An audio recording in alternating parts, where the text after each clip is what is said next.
Hello, j'espère que tu vas bien, que tu es bien installé pour ton nouvel épisode d'Oli le podcast. S'il y a des petits bruits à côté, j'ai changé de micro. L'autre a un problème, je m'en suis rendu compte en essayant de filmer la semaine dernière et puis là une voix off. Donc il y a mon chien à côté qui, je sais pas ce qu'elle fait dans son panier, mais du coup ça fait un petit peu de bruit. Aujourd'hui on va parler d'un sujet qui fait un peu débat, qui est la recomposition corporelle. Donc on va définir ensemble ce que c'est, voir si c'est atteignable ou si c'est un mythe et comment ça marche puisque du coup ça peut t'intéresser. Moi, c'est un peu ce que j'ai fait. Bon, je l'ai fait très mal, mais c'était ce que je voulais faire. Du coup, genre si toi ça t'intéresse, je peux aussi te donner les clés pour y arriver.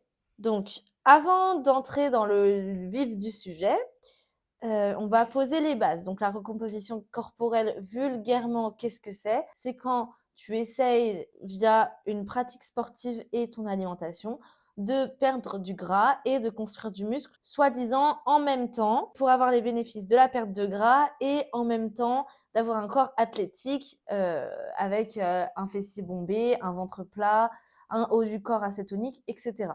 Ça, c'est vulgairement ce que représente la recomposition corporelle. On voit beaucoup sur les réseaux sociaux des influenceuses ou des coachs qui sont en prise de masse puis en sèche.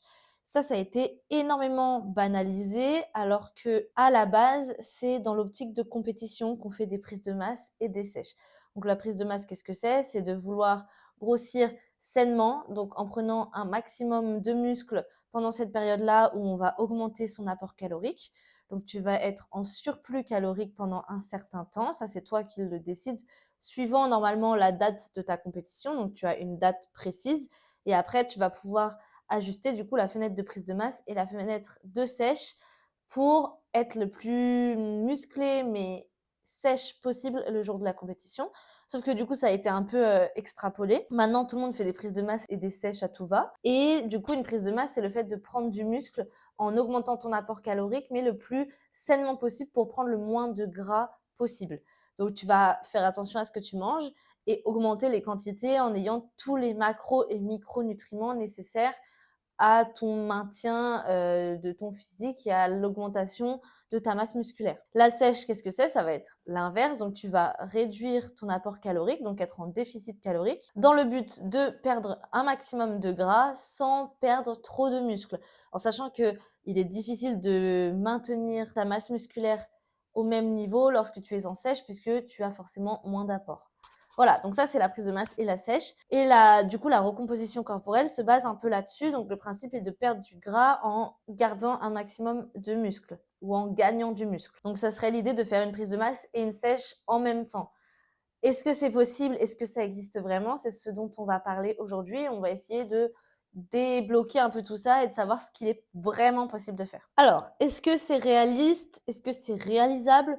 Oui, c'est possible de faire une recomposition corporelle, mais dans quelle mesure? Là, c'est la vraie question. Généralement, la recomposition corporelle, ça se fait sur un cycle prédéfini, mais en fait, sans t'en rendre compte, ton coach va te mettre d'abord une perte de gras, puis une prise de muscle. Sauf que la perte de gras va s'effectuer via un programme de musculation, donc tu vas être en déficit, donc tu vas perdre du gras, mais en même temps construire un certain taux de masse musculaire. Donc en fait, ça marche dans la mesure où tu débutes à la salle, donc tu as un taux de masse musculaire assez bas et du coup, le moindre stimuli, le moindre stress que tu vas imposer à ton corps va augmenter en fait ta masse musculaire. Ça marche si tu reprends la musculation après un certain temps sans musculation. Donc par exemple, disons que moi là, je vais reprendre d'ici un mois. À ce moment-là, je vais pouvoir faire une recomposition corporelle grossièrement, même si c'est pas mon objectif ou quoi, ça va pouvoir ressembler à une recomposition corporelle puisque j'ai de la mémoire musculaire. Donc en gros, mon corps se souvient de comment il était avant, de comment on construit du muscle facilement et du coup, tout va être accéléré. Je connais aussi beaucoup mieux mon corps, donc c'est plus facile de s'y remettre et de perdre du gras facilement tout en conservant ou alors en augmentant sa masse musculaire. Et enfin, c'est possible de faire ce genre de recomposition corporelle quand tu n'alternes pas constamment entre prise de masse et sèche et que tu as un programme et une alimentation qui est bien construite, où tu vas du coup avoir des périodes où tu vas être en léger surplus calorique, ce qui va te permettre d'avoir de l'énergie sur tes entraînements, de pouvoir aller chercher un peu plus loin sur les répétitions, sur l'intensité dans tes séances, ce qui va te permettre de continuer de gagner en masse musculaire.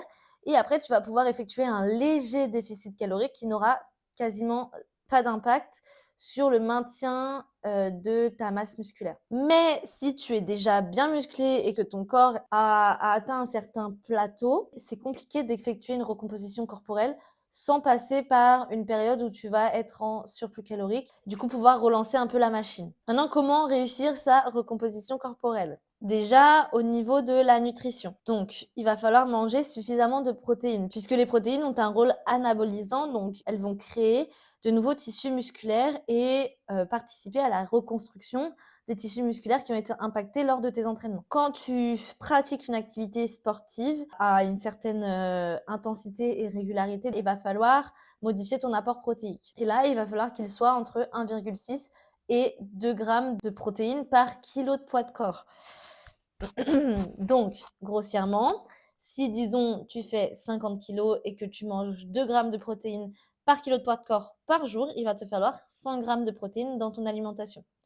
Comment on s'assure d'avoir assez de protéines sans compter les calories? Alors, tu peux utiliser une application pour compter uniquement les protéines dans ta journée sur une semaine pour avoir un peu un ordre d'idée de ce qu'il est possible de manger en termes de quantité et de savoir un peu les aliments qui contiennent des protéines. Ou alors, tu peux faire un peu à l'aveugle, tâtonner, mais ça sera un peu plus long.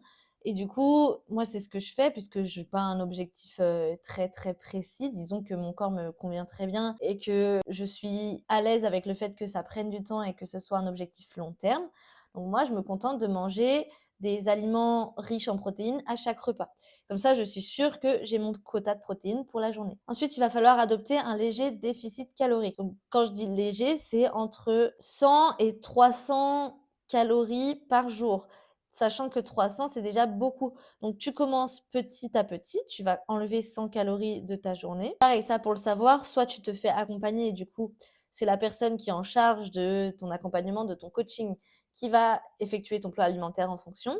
Soit tu peux regarder sur une semaine, calculer une journée entière de repas, voir à combien de calories tu es, enlever 100 calories, donc regarder un peu les aliments qui pourraient être modifiés, parce qu'on ne supprime pas des aliments, mais modifiés. Ça sur une semaine, pour savoir à peu près s'il y a des jours où tu manges moins que d'autres, des jours où tu manges plus que d'autres, puisqu'il y a des jours, par exemple, en semaine où tu vas avoir l'impression de manger moins que tes besoins caloriques, mais après, le week-end, tu manges beaucoup plus et du coup, ça s'équilibre sur une semaine. Et comme ça, tu as un ordre d'idée sur la semaine, tu peux à peu près regarder et tu n'as pas besoin de compter tes calories sur une période de 3 mois. Tu peux après y aller à tâtons, encore une fois, si tu es OK avec le fait que ce soit un mode de vie et que ce soit sur du long terme. De toute façon, je te recommanderais jamais de compter tes calories chaque jour, puisque pour moi, c'est très toxique comme relation. Et à part si tu fais des compétitions et qu'il y a un objectif de poids pour une compétition et du coup pour une date limite, ou alors que ta santé est en danger, à la limite et encadré, tu peux compter tes calories. Sinon, je trouve que ça ne sert à rien. Un objectif long terme physique, mais qui est simplement pour ton bien-être et du coup ton bien-être mental, ta confiance en toi.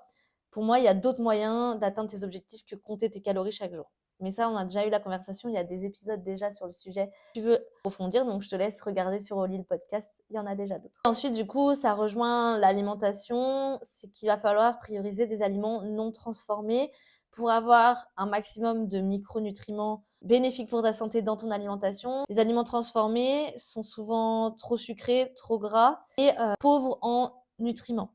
Donc, il vaut mieux que tu cuisines. Ça ne veut pas dire que tu vas t'ennuyer dans ton alimentation et qu'il faut manger que des trucs vapeur, pas du tout. Mais tu peux cuisiner, par exemple, des lasagnes maison seront forcément plus intéressantes nutritionnellement que des lasagnes en plat à emporter. Ensuite, au niveau de ton entraînement, donc il va falloir avoir une pratique régulière et un programme adapté à tes objectifs. Donc ça, pareil, je te renvoie à d'autres épisodes de podcast. Soit tu peux me contacter sur Instagram, je t'enverrai un petit formulaire à remplir si tu veux te faire accompagner par moi-même. Mais du coup, on favorise des entraînements en hypertrophie si ton objectif c'est de prendre du muscle et une pratique régulière et suffisamment intense pour imposer un stress suffisant à ton corps. On pratique du coup la surcharge progressive, ça va avec, mais tu peux pas espérer prendre du muscle en conservant les mêmes variables à chacun de tes entraînements.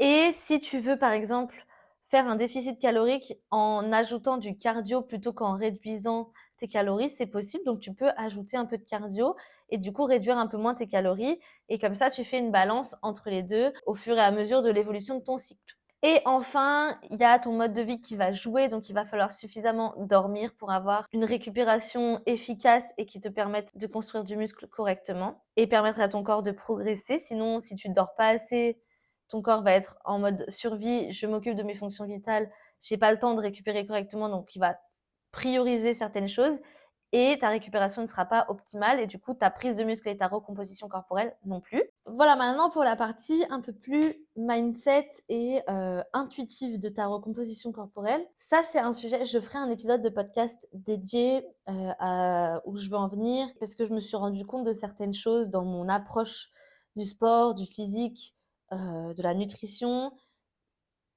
qui sont plus une vision globale, une idée de transformation et de trouver un sens à ce qu'on fait et ce que je veux transmettre du coup avec toi et dans mes contenus, dans mes accompagnements. Mais du coup, on en parlera dans un autre épisode, mais je tenais à aborder une partie un peu plus mindset, donc état d'esprit, dans cet objectif de recomposition corporelle. C'est qu'au lieu de travailler contre ton corps et de le combattre, de vouloir atteindre tes objectifs à tout prix et du coup de faire passer ton bien-être au second plan, on va inverser un peu la situation parce que si tu malmènes ton corps et que tu le forces à atteindre tes objectifs dans de mauvaises conditions, il y a un moment ou un autre où tu vas le payer, où ton corps va lâcher, où tu vas abandonner, tu vas te démotiver et au final, tu auras fait tout ça pour rien. Donc, au lieu de s'épuiser pour rien, on va faire les choses différemment et on va travailler avec notre corps. Donc, tu vas écouter ton corps, faire attention à ta sensation de faim, ta sensation d'épuisement, à des petites douleurs, des petites gênes par-ci par-là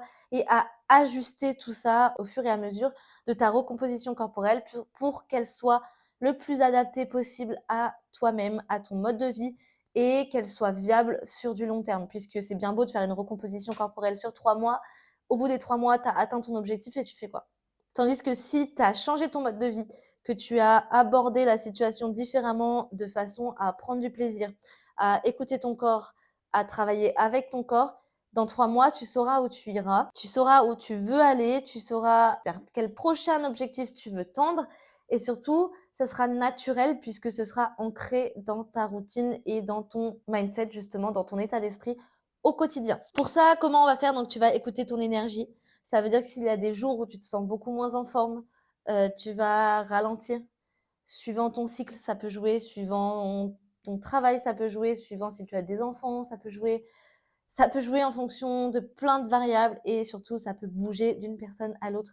Donc on s'écoute puisque si tu ne t'écoutes pas, tu risques de perdre beaucoup plus de temps en te blessant ou en te démotivant. On se reconnecte à son corps, donc ça peut passer par des pratiques plus douces et je te parle pas de tirer les cartes chaque matin ou de faire du yoga tous les jours, pas du tout.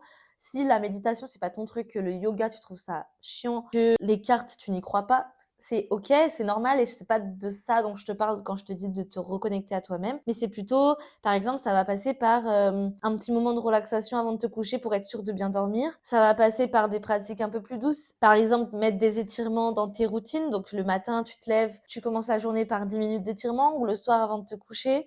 Ça va être par incorporer de la mobilité dans tes entraînements. Tout ça, c'est important et ça fait partie de se reconnecter à ton corps et ça te permettra de ressentir plus des sensations désagréables par la suite ou des sensations anormales. Et enfin, tu évites la comparaison. Alors, c'est humain de se comparer, c'est normal, surtout en 2025 où on a plein de possibilités de comparaison chaque jour.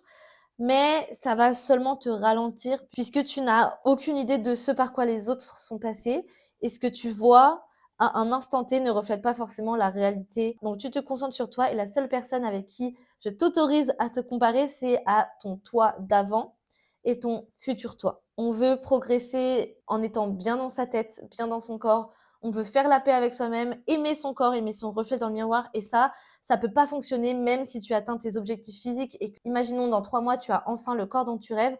Si pendant ces 3 mois, tu t'es fait la guerre, tu t'es rabaissé, tu t'es comparé, tu auras beau avoir le physique que tu veux, tu n'aimeras pas ton corps. Voilà, donc c'est important de faire ça en suivant un bon état d'esprit et en écoutant ton intuition. Voilà, on arrive à la fin de l'épisode. Franchement, c'était un épisode que je voulais faire depuis un petit moment puisque je trouve qu'on entend ce terme de recomposition corporelle un peu à tort et à travers et un peu partout. Et puis c'est un sujet intéressant, je trouve, puisque ça montre comment un peu notre corps fonctionne et comment on peut travailler avec notre corps. Donc évidemment, ça demande un peu de patience et une approche bien structurée, mais tu l'auras compris, c'est faisable et ça te permet aussi d'évoluer sainement et consciemment vers tes objectifs sportifs. J'espère que cet épisode t'a plu. N'hésite pas à me laisser un petit commentaire, à t'abonner au podcast, donc à le suivre. Ça encourage mon travail, ça me montre que ce que je fais te plaît et du coup, ça me motive aussi à te sortir plein de contenu. Je te laisse me suivre sur Instagram, donc Oli by Marie, pour m'aider à choisir les thématiques des prochains épisodes et pour avoir plein de conseils chaque jour, puisque je poste tous les jours. Sur ce, je te dis à la semaine prochaine pour un nouvel épisode de podcast et je te fais plein de bisous.